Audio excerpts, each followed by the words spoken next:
Dans le Seigneur, bonjour. De partout où vous nous suivez, que la grâce de notre Seigneur Jésus-Christ vous soit abondamment accordée. Vous savez, nous sommes à un seul jour de l'arrivée de notre année 2021. C'est bien sûr votre frère, le révérend Eddie Rival Mabounou. Nous sommes à Kinshasa, en RDC. Nous sommes pasteurs de l'église Couronne d'Or. Merci de nous recevoir chez vous sans permission, sans dérogation.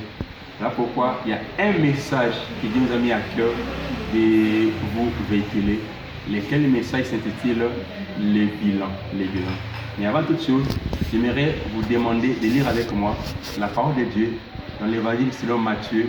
Nous lirons du chapitre 25 et les versets 19. Il est écrit, nous lisons le Seigneur Jésus. La parole de Dieu. Longtemps après, le maître de ses serviteurs revint et les fit rendre compte. Pour la petite histoire, on nous parle d'un monsieur qui avait ses serviteurs. Il devrait faire un périple très lointain. Il appela le premier à qui il donna $100. Il appela le deuxième à qui il remit $50. Et au troisième, il va devoir donner, je prends un exemple, $10. Il est parti sans pourtant leur dire qu'est-ce qu'il devait faire avec cet argent. Il avait dit que lorsqu'il est de retour, il appela les trois pour leur faire rendre compte. Le compte pour dire que non, faites-moi le bilan de ce que moi je vous ai laissé. C'est là que nous tirons notre thème sur le bilan. Bien, mesdames et seigneurs, le bilan c'est l'évaluation. Le bilan c'est les récapitulatifs. Le bilan, c'est quelque chose qui nous aide à évoluer dans la vie. Le bilan, c'est la boussole, qu'on peut dire. Le bilan, c'est la boussole qui nous aide à éviter les erreurs dans la vie. Le bilan, c'est une boussole qui nous permet de nous orienter par rapport à notre avenir. Voilà pourquoi vous devez retenir ceci. Quand est-ce que le bilan intervient-il? On est ensemble. Le bilan intervient annuellement. C'est qu'à la fin de chaque année, un homme qui réfléchit doit faire son bilan. Il doit faire l'évaluation de sa vie, faire l'évaluation de ses relations, faire l'évaluation de son mariage, faire l'évaluation par rapport à ce qu'il avait comme objectif. Du début de l'année, on est arrivé à la fin de l'année, qu'est-ce qui a marché et qu'est-ce qui n'a pas marché. Les bilans peuvent se faire aussi à la fin du mois. Les bilans peuvent aussi se faire de façon semestrielle. Donc chaque 6 mois, tu peux faire ton bilan. Les bilans peuvent se faire aussi de façon journalière. Les bilans peuvent se faire aussi de façon hebdomadaire.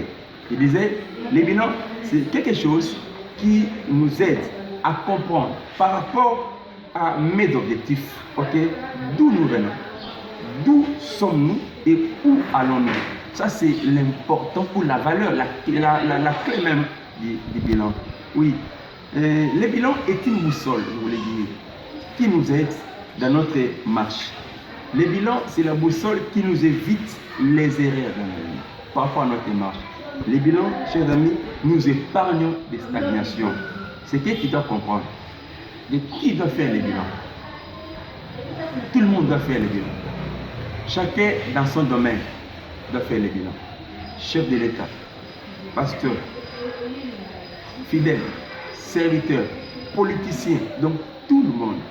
Je peux prendre l'exemple d'une église. Toi, tu es pasteur, tu diriges une église. On sait qu'à la fin, au début de l'année, tu avais fixé des objectifs.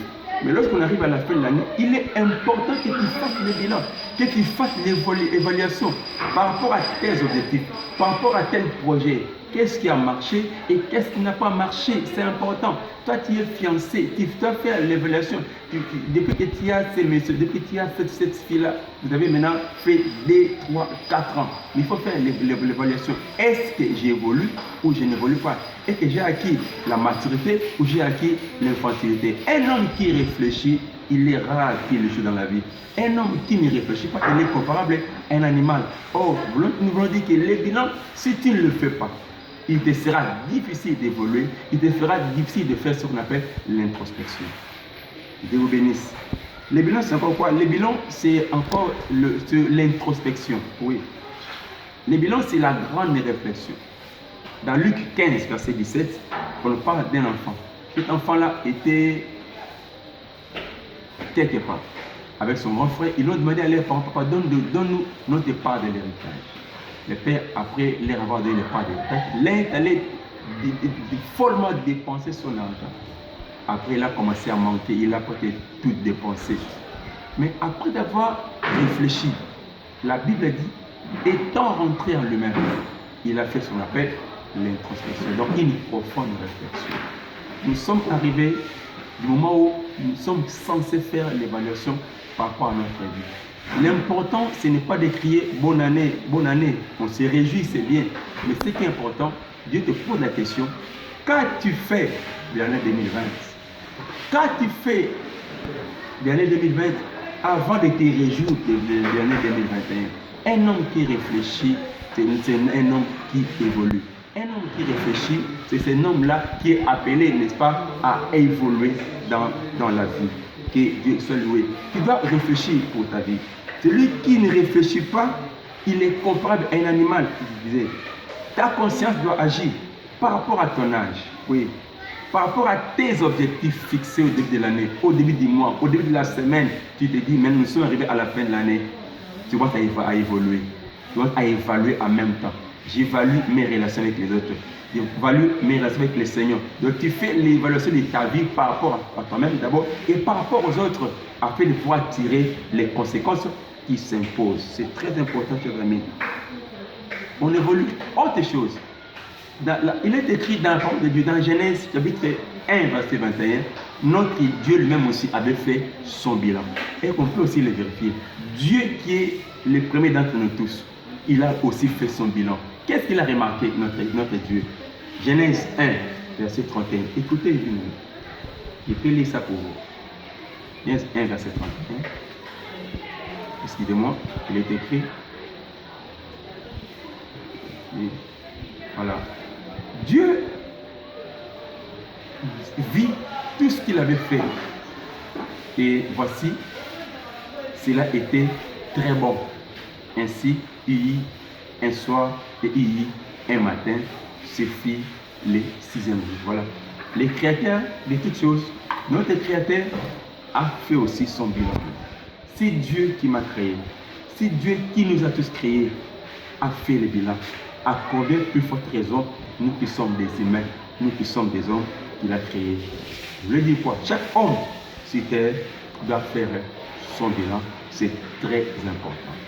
J'aimerais terminer par vous rappeler une chose. La Bible déclare dans Matthieu chapitre 25, verset 19. Là, on avait lu que cet homme, lorsqu'il est revenu, il appela ses serviteurs, il est à lui rendre compte.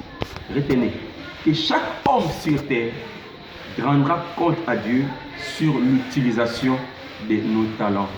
Dieu m'a donné un talent. Dieu t'a donné un talent. Le talent, c'est la capacité que Dieu a accordée dans chaque personne, lesquelles aident la personne à évoluer pour être utile dans la vie et utile dans la société. Au dernier jour, Dieu t'appellera et il va te demander, mon fils, ma fille, qu'est-ce que tu as fait du talent que moi, Dieu t'avais doté? Faites trop attention. Deuxième chose, nous sommes dans 1 Corinthiens, chapitre 3, versets 12 à 15. Là, nous devons retenir que tout homme, chaque personne devra rendre compte à Dieu par rapport aux œuvres, sur l'utilisation de ces œuvres. Comment tu t'es comporté pour aller au ciel, pour participer, pour prendre part au fait des noces, il sera question des œuvres. Dans la vie, nous avons d'un côté les bons, tout comme les mauvaises œuvres. Nos œuvres vont devoir nous aider, nous identifier pour pouvoir entrer dans le prendre part plutôt au fait des noces.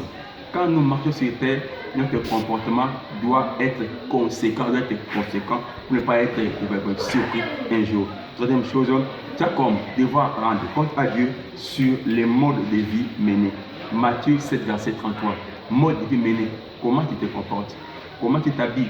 Comment est ton langage? Toi, tu es chrétien. Évidemment, parmi les chrétiens, tu es chrétien. Parmi les païens, tu es païen. Tu dois faire un effort pour changer de comportement. Il ne faut pas mélanger des choses.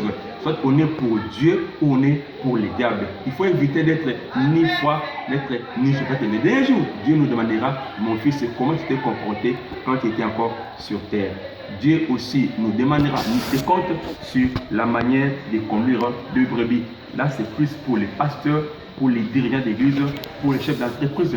C'est toute personne qui a une certaine parcelle de pouvoir, et il sera appelé à rendre compte à Dieu sur les personnes qui sont sous ta charge. Et c'est important. Et en fait, retenez ceci, tout homme devra rendre compte à Dieu sur les paroles prononcées.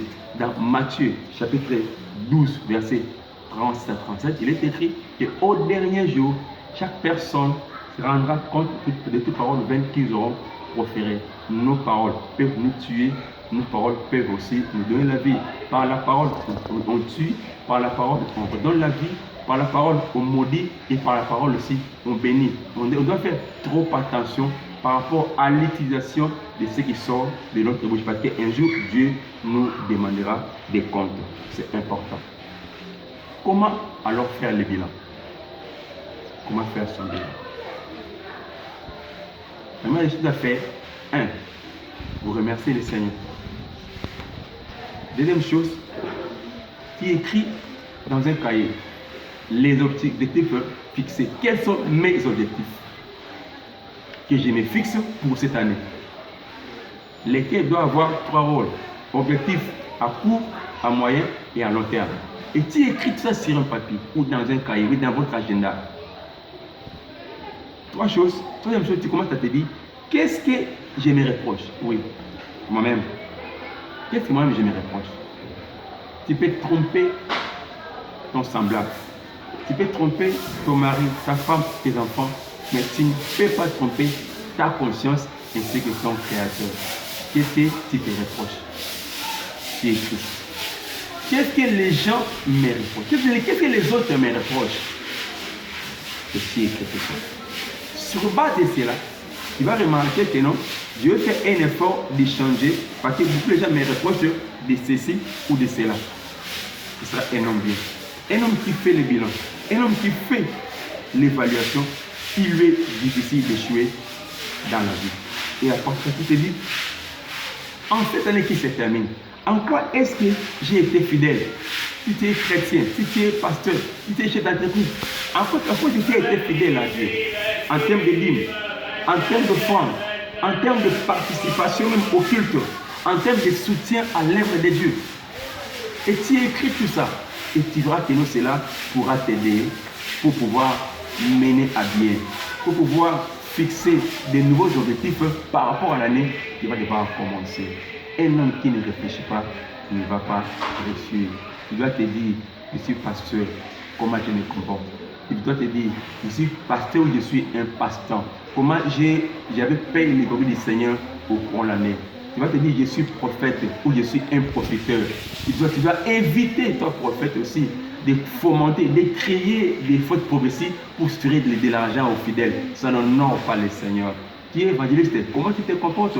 Évitons des choses qui peuvent discréditer le travail auquel Dieu nous a appelés de faire. Les bilans, c'est la boussole. Les bilans, c'est l'orientation. Les bilans, c'est les récapitulatifs. Les bilans, c'est la profonde réflexion. Nous sommes à l'ère où on ne peut rien faire. On ne peut pas oser, n'est-ce pas, commencer une autre chose.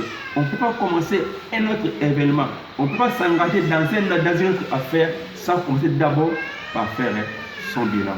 De là où vous nous avez suivis, que le Seigneur vous bénisse, que le Seigneur vous fasse du bien. Bien sûr, nous sommes en RDC.